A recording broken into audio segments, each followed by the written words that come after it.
Ibadah bernama berkeluarga atau berumah tangga itu bukan sekedar sebuah ritual ibadah yang diawali dengan ijab kabul, kemudian hak dan kewajiban ditunaikan, misalkan suami menafkahi, kemudian istri berkhidmat dan taat kepada suami. Bukan semata itu. Karena dalam kehidupan berkeluarga atau berumah tangga yang berlangsung sangat lama, itu ada proses yang panjang dan terus menerus. Di situ ada perenungan dan tarbiyah atau pendidikan. Di situ ada olah jiwa dan mental menuju kedewasaan. Ada yang namanya pengalaman berupa kesabaran, keikhlasan, pengorbanan, tanggung jawab, dan seterusnya. Kemudian ada juga perhatian dan dukungan, perlindungan dan pengayoman, kemudian juga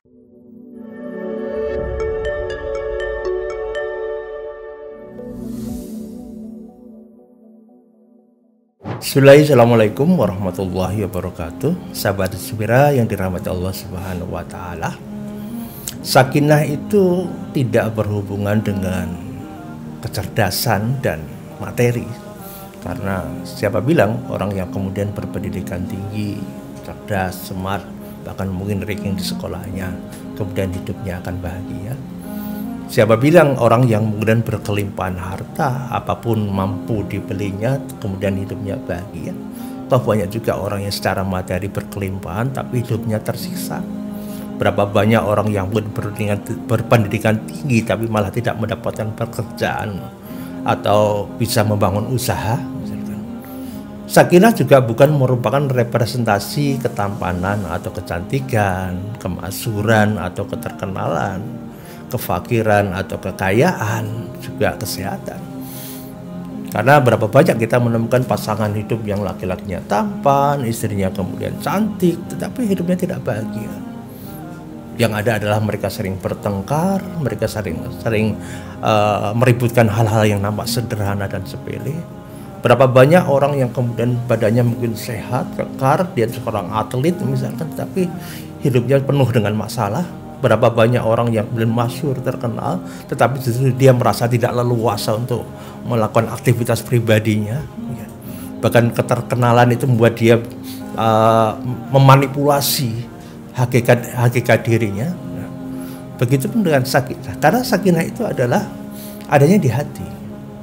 Dan Allah lah yang memberikan ketenangan di dalam hati itu. Walati anzala sakinata fi qulubil mu'minin. Dialah Allah yang menurunkan sakinah di hati orang yang beriman. Jadi mustahil kita akan mendapatkan sakinah tanpa melibatkan Allah Subhanahu wa taala. Mustahil hidup kita tenang, tenteram, tapi kita sering melanggar syariat Allah. Mustahil kita mendapatkan kenyamanan dalam hidup kita, keluarga atau rumah tangga kita, sementara kita mengabaikan hak Allah dan kemudian apa yang diharamkan oleh Allah justru ditabrak dan dilanggar. Maka ketika kemudian kita mencoba untuk menghadirkan keluarga sakinah di tengah-tengah keluarga kita adalah tidak lain adalah harus selalu melibatkan Allah Subhanahu wa taala dengan tunduk kepada syariatnya. Itulah kenapa Rasulullah SAW menganjurkan kita untuk melazimi doa Allahumma ya muqallibal qulub tsabit qalbi ala dinik. Wahai Allah, Zat yang maha membolak-balikan hati, balikkanlah hatiku kepada teguhkanlah hatiku di atas agamamu. Allahumma ya musarrifal qulub sarif qalbi ala taatik. Ya Allah, Zat yang maha memalingkan hati, malingkanlah hatiku agar saya berada di atas agamamu. Ini kita minta kepada Allah. Artinya apa? Karena hati kita adalah berada dalam genggaman jari jemari Allah Subhanahu wa taala. Bahkan kita tidak kenal hati kita. Wa'lamu anallah yahulu bainal mar'i wa qalbi. Dan ketahuilah bahwa Allah mendidik manusia dengan hatinya. Bahkan kita tidak kenal dengan hati kita sendiri. Maka dalam hal ini tidak ada lain kecuali kita harus, usaha kita adalah untuk bagaimana kita dekat dengan Allah Subhanahu wa taala yang maha membolak-balikan hati, yang maha memalingkan hati agar kita cenderung kepada untuk mudah untuk taat kepada Allah. Nah, ketika kita sudah melakukannya, paling tidak kita mendapatkan dua hal. Yang pertama, kita mendapatkan ikatan hati senantiasa terikat kepada Allah yang Ar-Rahman Ar-Rahim, hati terikat kepada Allah yang Ar-Razzaq yang memberikan rezeki, dan nama-nama Allah yang agung yang lainnya.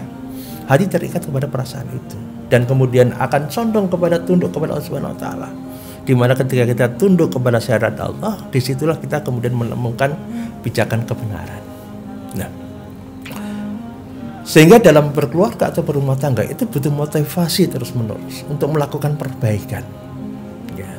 Kalau Imam Al-Jauzi dalam kitab Ighosatul Lahfan Masyaitis Syaitan, beliau menyampaikan ayakuna ihtimamu bitasihil amali adamu minu bil amali. Ya. Orang yang hatinya sehat, ya, orang yang ingin membangun keluarga yang sehat hubungannya dengan Allah Subhanahu wa taala, tidak lain fokus perhatiannya adalah bagaimana memperbaiki amal itu. Pusat perhatiannya itu lebih besar pada amal itu sendiri. Maksudnya begini,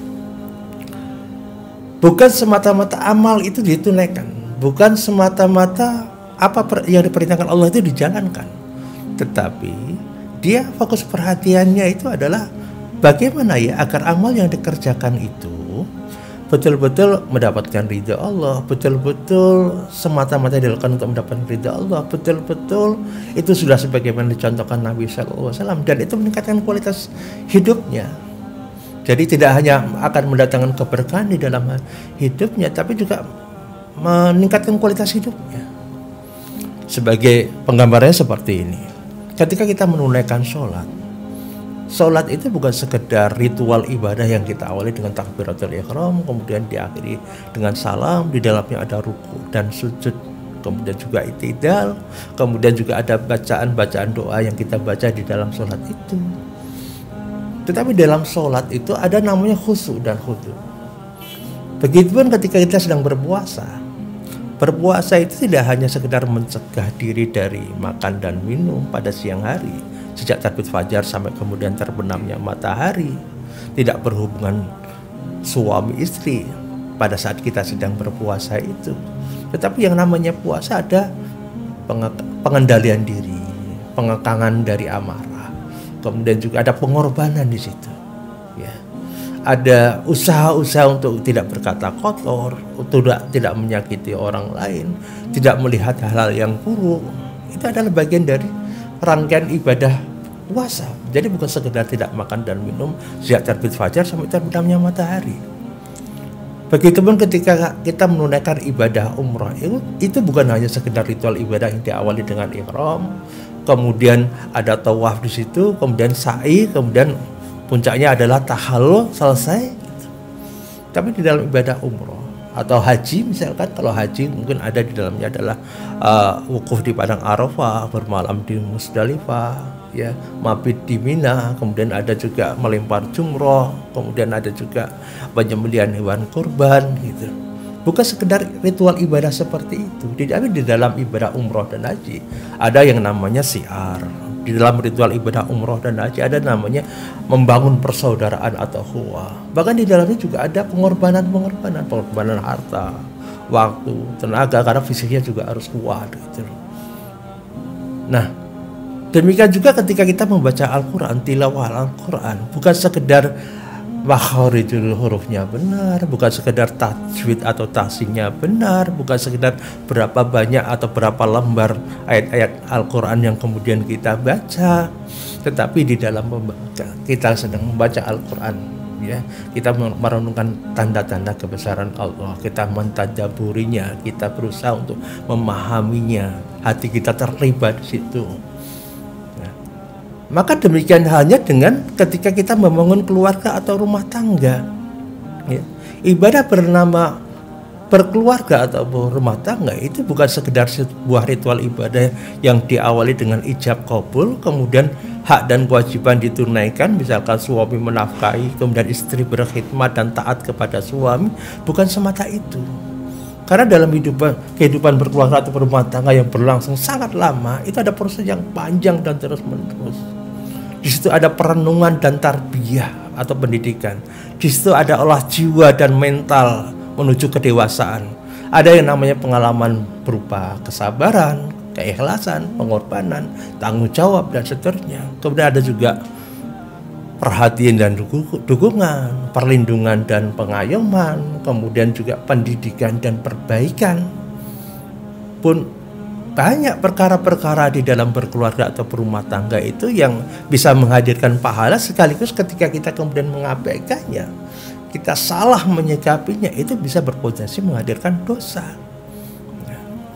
Maka disinilah yang namanya ibadah berkeluarga itu butuh pendidikan terus-menerus, membutuhkan ilmu yang tidak terbatas. Tidak cukup dengan daurah pranikah selama 3 kali pertemuan atau daurah pasutri selama 1 minggu misalkan, tidak cukup.